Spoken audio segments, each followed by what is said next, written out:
नमस्कार दोस्तों, आप सभी का एक बार फिर से हार्दिक स्वागत करता हूं। आज के इस सेशन में हम बात करने वाले हैं पटवार का जो आपका टेस्ट हुआ था उसके सॉल्यूशन की। और पहले प्रश्न जो आपके दे रखे हैं 4-5 क्वेश्चंस जो हैं शुरुआत के, वो सब पैसेज के आधार पर आपको दिए हुए हैं। तो पहले हम हमेशा की तरह क्वेश्चंस पढ़ लेते हैं ताकि हम जब पैसेज पढ़ें और प्रश्नों का आंसर मिले तो हमारा टाइम वेस्ट ना हो और सीधे हम आंसर को टिक कर सकें। तो पहला क्वेश्चन देखिए, आपसे पूछा गया था the martyrs who died for the freedom of India wanted. Martyrs का मतलब होता है शहीद। तो जो शहीद हैं, जो कि जिन्होंने बलिदान दिया स्वतंत्रता के लिए, ठीक है, जो स्वतंत्रता के लिए जो शहीद हो गए थे ऑफ इंडिया, भारत की स्वतंत्रता के लिए, वांटेड, वो क्या चाहते थे, उन शहीदों की चाहत क्या थी, आखिर वो क्या उनकी डिमांड थी, कह सकते हो। नंबर 2 पे आपसे पूछा है our freedom fighters envisioned that in free India. हमारे जो स्वतंत्रता सेनानी थे, फ्रीडम फाइटर्स कौन हुए? स्वतंत्रता सेनानी, स्वतंत्रता के लड़ने वाले। तो उन्होंने एनविजन किया मतलब उन्होंने भविष्य के बारे में कुछ सोच रखी अपने दिमाग में। तो हमारे फ्रीडम फाइटर्स ने एनविजन किया दैट इन फ्री इंडिया, कि जो स्वतंत्र भारत होगा, फ्री इंडिया होगा, उसमें क्या होगा। तो ये बात हमें देखनी है कि स्वतंत्र भारत में क्या चीज की एक कल्पना फ्रीडम फाइटर्स ने की हुई थी। थर्ड क्वेश्चन पूछा है दीज मार्टायर्स वांटेड दैट, इन शहीदों ने क्या चाहा था, ठीक है, इन शहीदों की चाहत क्या थी वो बताना है। एक प्रश्न पूछा गया है we must strive with our total commitment to. Strive का मतलब यहां संघर्ष करने से है, पुट एफर्ट्स कह सकते हो। तो we must strive with our total commitment to, हमें संघर्ष करना चाहिए, हमें कोशिश करनी चाहिए हमारा टोटल कमिटमेंट, हमारी प्रतिबद्धता के लिए। और प्रतिबद्धता किस चीज की है उसकी बात इसमें पूछी आपसे। तो इस प्रकार से आपको 4 क्वेश्चंस पूछे गए थे पैसेज के बेसिस पर। अब आइए इन प्रश्नों को तलाशने की कोशिश करते हैं और शुरुआत करते हैं इस पैसेज की। देखिए, the martyrs who let down, ये जो एक शब्द है, एक फ्रेजल वर्ब है, इसका मतलब बलिदान करना, ठीक है। इसका मतलब क्या है? बलिदान करना, न्योछावर करना। तो कह सकते हैं कि जो शहीद हैं जिन्होंने अपने जीवन का बलिदान दिया, ये देयर जो लाइव्स आ रहा है वो मार्टायर्स को देखकर प्लूरल है, इस कारण से देयर आ रहा है। तो इन्होंने अपने जीवन का बलिदान दिया, किसके लिए दिया? For the freedom of the country, देश की स्वतंत्रता के लिए, देश की आजादी के लिए। और ये जो लोग थे इनमें एक लॉफ्टी विजन था। लॉफ्टी का मतलब कह सकते हो हाई, काफी इनका ऊंचा सपना था, काफी बड़ा इनका एक दर्शन था, इनका सपना बहुत बड़ा था फ्यूचर को लेकर, भविष्य को लेकर, समझ गए।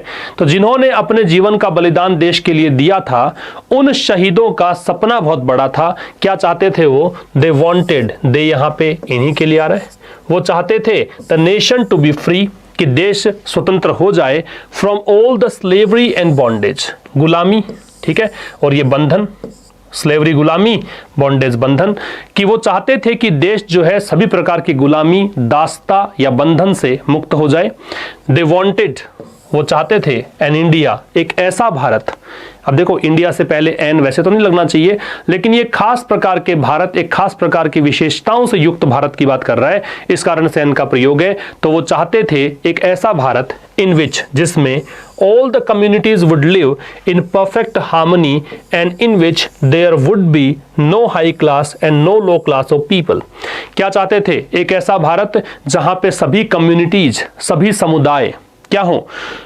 रहते हो परफेक्ट हार्मनी से। हार्मनी का मतलब होता है सामंजस्य, ठीक है, तालमेल को बोलते हैं हार्मनी, कि सभी लोग पूर्ण सामंजस्य, पूर्ण तालमेल के साथ रह सके, जहां पे कहीं ऊंची क्लास, नीची क्लास, है ना, कि ये कोई उच्च जाति का व्यक्ति है, ये निम्न जाति का व्यक्ति है, ऐसा नहीं होना चाहिए, कोई क्लास में विभक्त ना हो लोग। The curse of untouchability, untouchability का मतलब होता है अस्पर्शता। अनटचेबिलिटी से मतलब क्या है? अस्पर्शता। और कर्स का मतलब क्या है? अभिशाप। तो जो अस्पर्शता का अस्पर्शता मतलब किसी को छुआछूत की जो एक कह सकते हो, ये एक जो बीमारी थी, कह सकते हो कि ये एक जो सामाजिक बुराई थी। Having been wiped out completely, wipe out का मतलब आप नोट कर लीजिएगा, डिस्ट्रॉय करने को बोलते हैं, नष्ट करना, समूल नष्ट करना, ठीक है। Having been wiped out completely का मतलब हो गया जो ये अभिशाप था अस्पृश्यता वाला, इसका संपूर्ण रूप से, इसको जड़ से उखाड़ने के बाद, इसको नष्ट करने के बाद यहां कोई एक हाई क्लास या लो क्लास जैसा कुछ नहीं होना चाहिए, ऐसे भारत का इनका सपना था। तो यहां देखिए कुछ चीजें आपको देखने को मिल रही है, वो जरूर आप नोट करें, क्योंकि आपके सिनोनिम्स भी बहुत इंपॉर्टेंट होते हैं। आपके सिनोनिम्स एग्जाम में पूछे जाएंगे, तो निश्चित रूप से आपको जो भी एक नया वर्ड दिखाई दे उन सभी का आपको मतलब नोट कर लेना है। ले डाउन एक वर्ड है, ठीक है, ये फ्रेजल वर्ब है। इसके अलावा आपने सीखा स्लेवरी क्या है, ये सीखा। एक आपने सीखा बॉन्डेज का मीनिंग क्या है। इसके अतिरिक्त आपने सीखा वाइप आउट से क्या मतलब है। तो ये जो सारे शब्द हैं इनका मीनिंग आप नोट कर लें। ले डाउन से मतलब है न्योछावर करना, बलिदान देना, ठीक है। स्लेवरी का मतलब गुलामी से है। बॉन्डेज का मतलब बंधन से है, ठीक है। इफ समबडी इज बाउंड और कन्फाइंड, कन्फाइंड कह सकते हो, कन्फाइनमेंट कह सकते हो उसके लिए। वाइप आउट का डिस्ट्रॉय होता है, नष्ट करना होता है। तो ये 4 नई चीजें आपको इस फर्स्ट स्लाइड में देखने को मिली है। आपको थोड़ा सा दिमाग में रखना है कि हमने क्या क्या पढ़ लिया है, और यहाँ पे एक प्रश्न का आंसर आप कर पाएंगे। क्या था कि इन शहीदों की क्या चाहत थी, जिन्होंने भारत के लिए अपना बलिदान दिया, इनकी चाहत क्या थी कि स्वतंत्र भारत कैसा होना चाहिए। तो ऐसा स्वतंत्र भारत होना चाहिए जहां पर सभी लोग समान हो, ठीक है। ये ध्यान रखिएगा। इस प्रश्न का आंसर तो हमें मिल गया है। आगे बढ़ते हैं। विमेन, देखो WOMAN जो होता है इसको पढ़ते हैं वुमन, और WOMEN होता है इसको आप पढ़ते हैं विमेन। ये इसका प्लूरल है, ये तो है प्लूरल और ये है सिंगुलर। तो women would enjoy equal rights with man. तो ये एक कल्पना चल रही है, इमेजिनेशन चल रही है कि स्वतंत्र भारत में क्या होगा, ठीक है। इसीलिए वुड का प्रयोग है कि जो औरतें हैं, महिलाएं हैं, उनको समान अधिकार प्राप्त हों। किसके समान? पुरुषों के समान। एंड कंट्रीब्यूट, कंट्रीब्यूट का मतलब योगदान देना, देयर फुलेस्ट, अपना पूर्ण योगदान to the making of a great nation, एक महान राष्ट्र के निर्माण में अपना पूर्ण योगदान दे सके, ऐसा भारत होगा, ऐसा हमारा भारत जब स्वतंत्र हो जाएगा तब होगा। सच अ विजन, ऐसा दर्शन, ऐसा एक सपना, was in keeping with the ancient glory of the country. Keep with का मतलब होता है कदम से कदम मिलाकर चलना, ठीक है। आप अगर किसी चीज के साथ अगर आप पैरेलल चलते हो, समानांतर चलते हो, उसके लिए कीप विद फ्रेजल वर्ब का यूज कर सकते हो। तो सच अ विजन, ऐसा ये दर्शन था, ऐसा जो सपना था, वॉज इन कीपिंग विद, वो किसके अकॉर्डिंग था?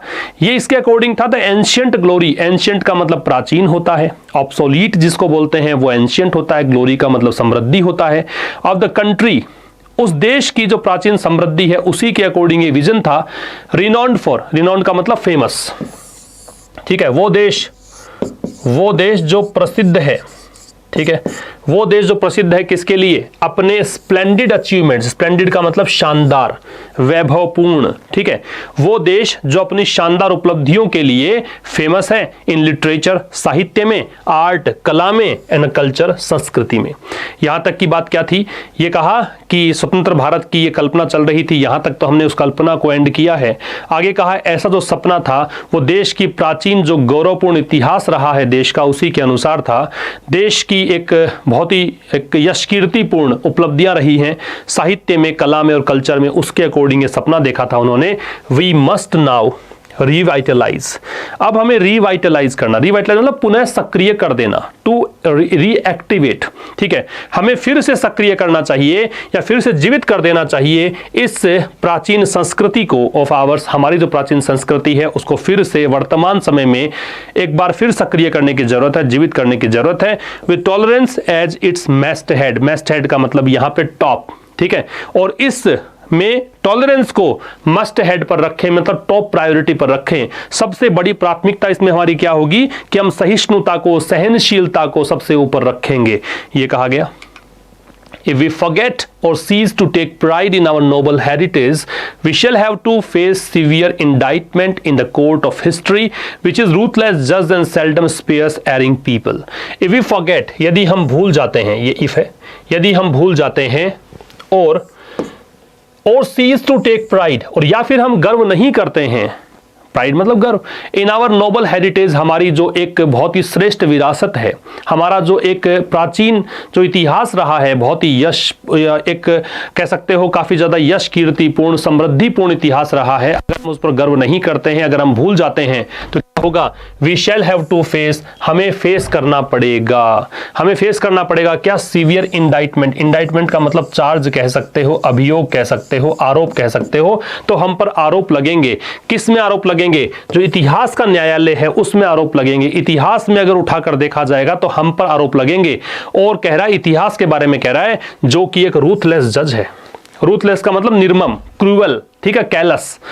इसके लिए आप कैलस यूज कर सकते हैं, इसके लिए आप क्रूअल यूज कर सकते हैं, बिल्कुल निर्दयी, इनसेंसिटिव, जिसको कोई बिल्कुल काइंड हार्टेड नहीं है, जेनरस नहीं है, उसको बोलते हैं रूथलेस जज। बताइए आपको। एंड सेल्डम स्पेयर्स, मतलब ये जो इतिहास का न्यायालय है ना, जो इतिहास में अगर किसी चीज को तराजू पर तोलते हैं, आपकी कौन व्यक्ति सही रहा, कौन न्याय के तराजू पर तोलते हैं, कौन सही रहा, कौन गलत रहा, तो उसके लिए कहा है इतिहास का जो न्यायालय है वो एक रूथलेस जज है, वो निर्मम एक जज है, उसको कोई दया नहीं आती है और कभी वो छोड़ता भी नहीं है। सेल्डम का मतलब वो कभी नहीं छोड़ता, यूं कह दो, वैसे कभी कभार बोलते हैं सेल्डम। अगर लिटरल मीनिंग देखोगे यहां पे इसका मतलब है कि वो एरिंग पीपल का मतलब वन हु कमिट्स मिस्टेक, ठीक है, पीपल हु कमिट मिस्टेक, जो लोग गलतियां करते हैं उनको कभी छोड़ता भी नहीं है। स्पेयर का मतलब क्या है? छोड़ देना, ठीक है। तो ये कह रहा है कि इतिहास के तराजू में जब तोला जाएगा कि न्यायपूर्ण जब बातें करेंगे हम कि सही किया कि गलत किया, तो ऐसी स्थिति में इतिहास के न्यायालय की बात की है कि ये रूथलेस जज है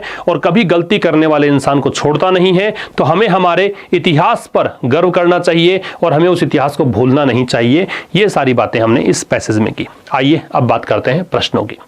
पहला क्वेश्चन था कि जो शहीद यहां स्वतंत्रता प्राप्ति के लिए शहीद हो गए थे, जिन लोगों ने अपने प्राणों का बलिदान दे दिया था, वो क्या चाहते थे? वो चाहते थे कि देश स्ट्रॉन्गेस्ट नेशन हो वर्ल्ड में। अब आपको इसमें बिल्कुल भी इमोशनल नहीं होना है, बिल्कुल वही बातें करनी है जो आपने पढ़ी है इस पैसेज के दौरान। तो क्या पैसेज में कुछ ऐसा हमने पढ़ा कि उनकी चाहत ये थी कि विश्व का सबसे सुदृढ़ देश, मजबूत देश भारत हो? ऐसी बात तो नहीं की थी। दूसरा, यहां क्या बात ऐसी की थी? The people to give up their antiquated customs, कि लोग जो हैं अपने एंटिक्वेटेड मतलब एंशियंट, जो प्राचीन उनकी सभ्यता संस्कृति है, परंपरा है, कस्टम्स का परंपरा, रीति रिवाज, उनको छोड़ दे। नहीं, ऐसी बात भी नहीं की थी। तो नेगेटिव हो गया कि परंपराएं छोड़ दे, ऐसा तो है ही नहीं। लास्ट में देखा बताया था ना कि परंपराओं को नहीं छोड़ना है ना, देश को मतलब प्राचीन चीजों को याद रखना है, उन पर गर्व करना है। The country to rule over the other nation, क्या उनकी चाहत ये थी कि वो दूसरे देश पर राज करे? बिल्कुल नहीं, नेगेटिव पॉइंट हो गया। The country to be free from slavery, वो चाहते थे कि देश गुलामी की जंजीरों से मुक्त हो सके। ये बात हमने डिस्कस की थी, स्लेवरी एंड बॉन्डेज दे रखा था, वहां से हमने ये निकाला, डी आपका आंसर होगा। सेकंड क्वेश्चन आपसे पूछना चाह रहा है, our freedom fighters envisioned that in free India, हमारे स्वतंत्रता जो सेनानी थे जिन्होंने देश की स्वतंत्रता के लिए लड़ाई लड़ी, उन्होंने क्या दर्शन रखा था, क्या उन्होंने सोचा था भारत के लिए? फ्री इंडिया में क्या सोचा था कि मुक्त भारत कैसा होगा? There would be an egalitarian society, बिल्कुल यही आंसर आएगा। इगैलिटेरियन का मतलब है कि जहां पे कोई ऊंचा नीचा नहीं है ना, सभी बराबर के अधिकार रखते हैं, पुरुष महिला सब बराबर हैं, ऐसी समाज इगैलिटेरियन कह रहा है, समानतावादी। दूसरा का इसमें ऑप्शन है, women would enjoy higher privileges, कि महिलाओं को ज्यादा अधिकार प्राप्त होंगे, किसकी तुलना में? दूसरों की तुलना में। तो ये तो फिर समानतावादी बात नहीं रही।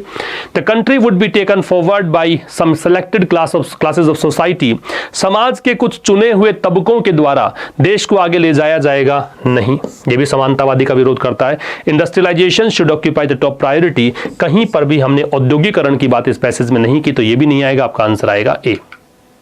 Question number 3, these martyrs wanted that, ये शहीद क्या चाहते थे? जिन्होंने अपने प्राणों का बलिदान देश की आज़ादी के लिए दे दिया, उनकी चाहत क्या थी? वो चाहते थे कि आरक्षण हो जॉब्स के लिए, बैकवर्ड सेक्शंस के लिए, कहीं आरक्षण की बात हमने पैसेज में नहीं की।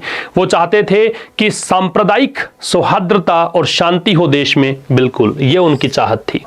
ठीक है, बिल्कुल वहां पे क्या है, सामंजस्य हो सभी के बीच में, ये बात कही थी। क्या वो चाहते थे the old caste system should be retained in the future, की पुराना जो जाति का सिस्टम है वो भी आगे भविष्य में बना रहे?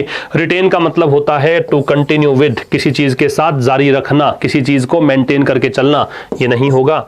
The women should look after their families only, कि क्या महिलाएं अपने परिवारों की ही देखभाल करें? तो ऐसी कोई चर्चा हमने पैसेज में नहीं की, तो आपका आंसर आएगा बी।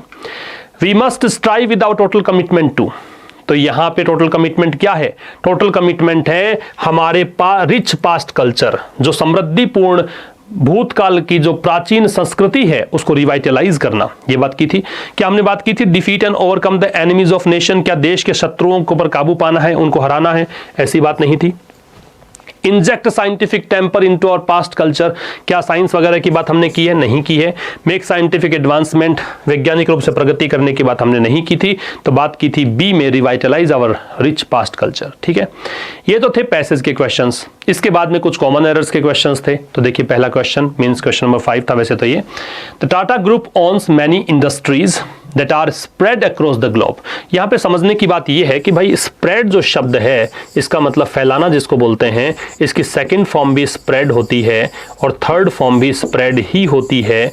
कहीं इसकी सेकंड फॉर्म थर्ड फॉर्म में फर्क नहीं नजर आता, इसलिए आप यहाँ पे ये नहीं कर सकते, यहाँ करेंगे SPREAD, आपका आंसर होगा बी। ठीक है, आपका आंसर क्या होगा, B.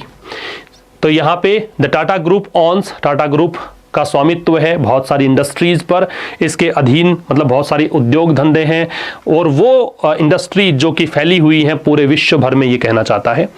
Number 6, in spite of, एक तो देखो ये लिखा हुआ गलत है, ये इन स्पाइट अलग लिखा जाएगा, ऑफ अलग लिखा जाएगा। ठीक है, इन स्पाइट ऑफ, ये तो ठीक है, इसका मतलब होता है के बावजूद। तो क्या बोलना चाह रहा है, in spite of the doctor stern warning, stern का मतलब होता है स्ट्रिक्ट, सख्त को बोलते हैं stern.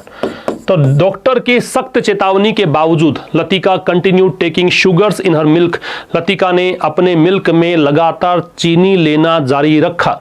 Sugar, sugar uncountable noun है एंड अनकाउंटेबल नाउन होने पर वी नो वेरी वेल कि we can not add S और ES to make it plural because uncountable nouns are generally not can not be converted into plural form.